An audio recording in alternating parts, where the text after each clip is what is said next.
안녕하세요. 김거희TV입니다. 추미애 법무부 장관이 우리가 다 알고 있었다시피, 예상했다시피 싹쓸이 다 물갈이를 했습니다. 윤석열의 손발을 다 자르고 윤석열 측근들을 다 좌천시켰어요. 이미지 하나 먼저 볼게요. 이게 대검찰청 배치표입니다. 검찰총장 윤석열 이렇게 있죠. 윤석열 밑에 줄줄이 쫙그리다 싹 다 그냥 좌천을 시켰습니다. 이 모양만 봐도 알 수 있죠.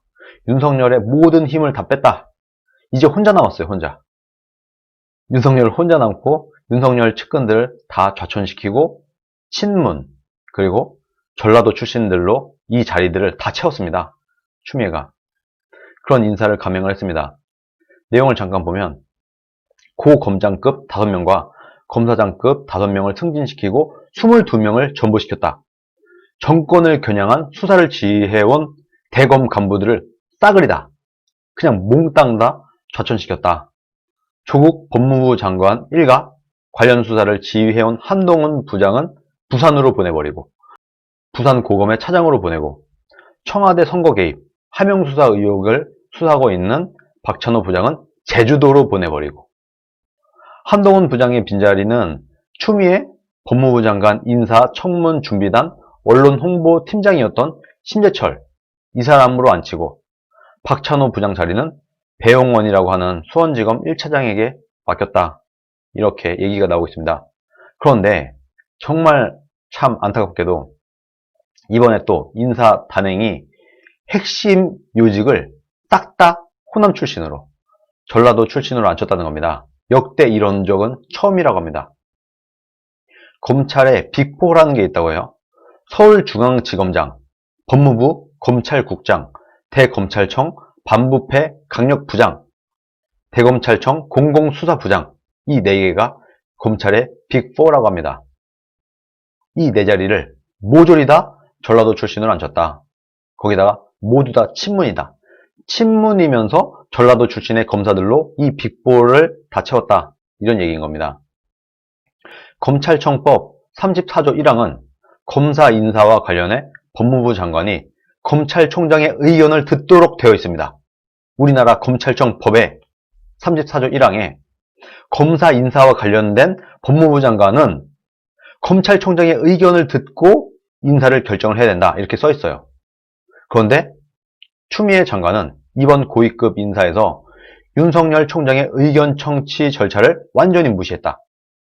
윤석열 총장이 의견을 내기 위해서 인사안을 보내달라고 했지만 법무부가 패싱했다.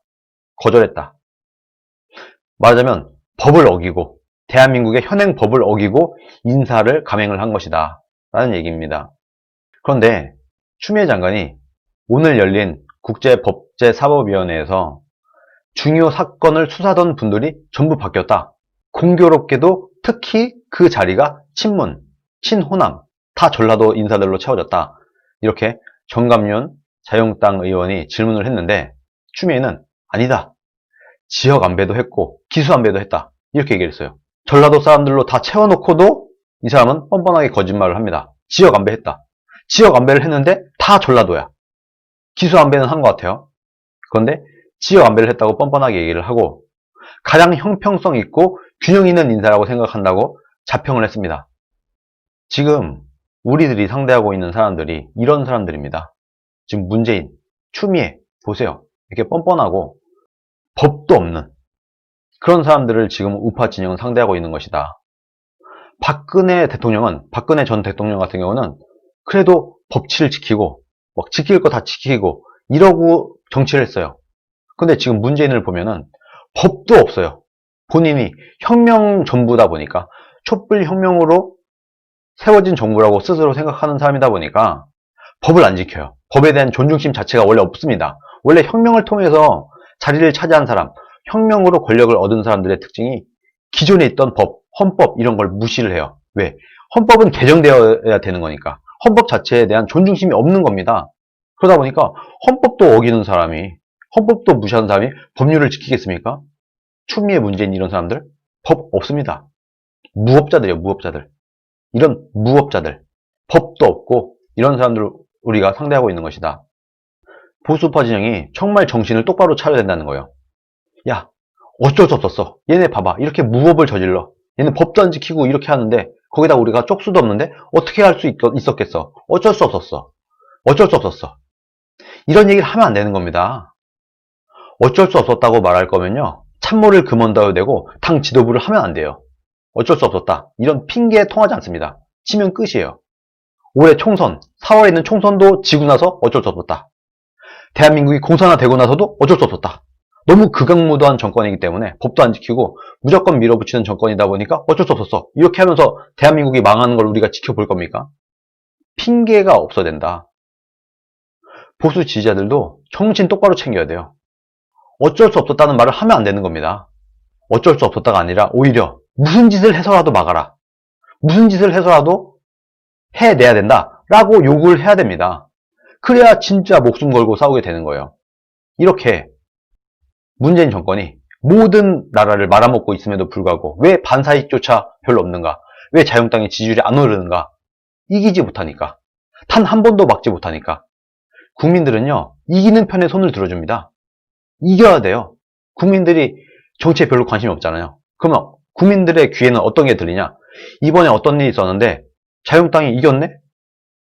민주당의 누군가가 구속됐네? 감옥에 갔네? 누가 어떤 일이 있었네? 이 결과만 봅니다. 결과만. 그 결과를 대부분의 국민들은 보고 판단을 해요.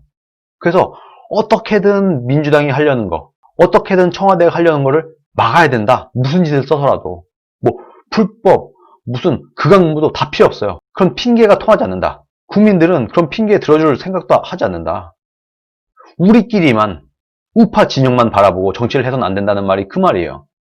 우파들은 다들 너그럽고 같은 편이라고 봐주죠. 아 그래 뭐 이번에 또 졌어? 이번에 또 민주당이 하는 거 못 막았어? 이번에 청와대가 밀어붙여서 어쩔 수 없었어? 그래 어쩔 수 없었어. 아유 뭐 그랬지. 극악무도한 정권이라서 우리가 어쩔 수가 없었어. 우리가 무슨 방법이 있었겠어? 질 수밖에 없었지. 밀릴 수밖에 없었지. 못 막을 수밖에 없었지. 우파들은 그렇게 인정을 해주겠죠.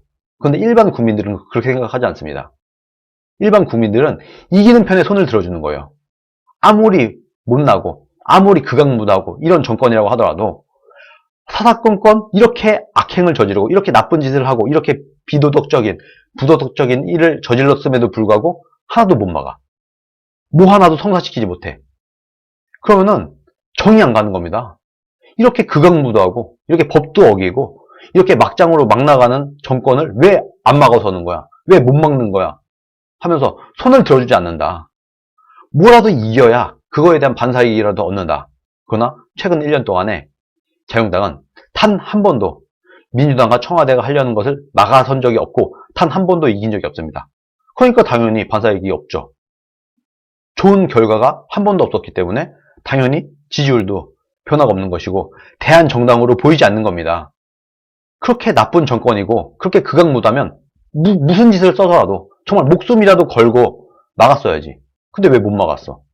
이렇게 되는 겁니다. 국민들이 볼 때는. 일반 국민들의 귀에, 일반 국민들의 눈에 어떻게 보이는지를 생각을 해야 된다. 그것이 아니고서는 모든 전략이 쓸모없는 것이다. 우리가 유순한, 부드러운, 아주 천사 같은 마음으로 보듬어주는 이런 것만이 상책이 아니라는 겁니다. 그러니까 지금 민주당과 청와대는 대깨문을 등에 업고 우리가 무슨 짓을 해도 나를 지지해줘. 그런 세력이 난 있어. 대깨문이라고 있어. 하니까 맘 편하게 지 맘대로 하는 거예요. 그리고 지금 야당, 자유한국당의 지지자들이 그래 못 막아도 어쩔 수 없었다고 인정을 해주고 저도 졌지만 잘 싸웠다라고 해주고 얼마나 좋아. 열심히 싸울 이유가 없어요. 정말 목숨 걸고 막을 이유가 없어요. 왜? 어차피 부드러운데 온화한데 다 봐주는데 어쩔 수 없었다고 지지자들이 먼저 얘기해주는데 어쩔 수 없었어. 못 막았어? 또 밀렸어? 또 졌어? 괜찮아. 그러나 일반 국민들은 그렇게 봐주지 않는다. 이것을 우리가 명심을 해야 됩니다. 그러나 정말 천만다행스럽게도 자유한국당이 이번 추미애 법무부 장관의 단행한 검찰 간부 인사를 검찰 학살로 규정을 하고 추미애 장관에 대한 탄핵소추 요구안을 제출하기로 했다고 합니다. 그나마 다행입니다. 추미애가 이렇게 할 줄 알았죠. 지금 추미애와 문재인은 어떻게 보면 피의자일 수도 있어요. 이 사건들에 지금 검찰이 수사하고 있는 이 사건들의 핵심 피의자가 추미애고 문재인이다. 그런데 이 둘이 손을 잡았어요. 그리고 문재인이 추미애 임명을 강행을 했어요. 이때 이미 오늘날 검찰 학살은 예견되어 있던 것이다. 당연히 생각을 했어야 됩니다. 자유한국당은 당연히 여기까지 내다봤어야 됐고, 못했으면 말이 안 되는 거예요. 분명히 알았을 것이다. 분명히 추미애가 임명이 되는 순간 윤석열 손발 다 자르고 윤석열까지 내칠 수도 있다 라는 것을 예측을 했어야지 된다. 그게 정상이다. 문재인은 박근혜처럼 가만히 앉아서 당하는 스타일이 아니다. 문재인은 무슨 짓을 해서라도, 위헌을 저질러서라도, 위법을 저질러서라도 어떻게든 자기 권력을 지키고 가만히 앉아서 죽는 스타일이 아니다. 그러다 보니까 오늘 이런 일이 일어난 것입니다. 당연한 수순이에요. 원래 이렇게 될 거였어요. 그러면 당연히 이렇게 될 걸 알고 있었던 자유한국당은 지금 탄핵소추안을 제출을 한다고 하니까 이제부터 그동안 어떤 준비를 했고 어떤 전략을 짜왔는지 우리가 지켜보면서 응원을 해야 된다고 생각을 합니다. 그래도 뭔가 전략이 있고 생각이 있었지 않았겠습니까? 추미애가 임명이 되는 순간, 추미애를 법무부 장관으로 지명하는 순간 당연히 이런 일이 있었을 것이라고 예측을 했을 테니까 분명히 전략과 전술, 방법 이런 것에 대한 고민을 충분히 해왔을 것이다. 그리고 이번 일로도 아무런 반사이익도 못 얻는다고 하면 정말 그때는 참, 그래도 우리는 무조건 박수 쳐주고 무조건 응원해주고 아유 어쩔 수 없었어, 이렇게 극악무도한 문재인과 추미애이기 때문에 어쩔 수 없었지 하고 우리가 온화하게 봐줘야 되는가, 이런 것에 대해서 우리도 조금은 생각을 좀 해봐야 되지 않나, 그렇게 생각을 합니다. 정치인은 국민 무서운 줄 알아야 되고 지지자 무서운 줄 알아야 되고 당원들 무서운 줄 알아야 됩니다. 저는 그렇게 생각을 해요.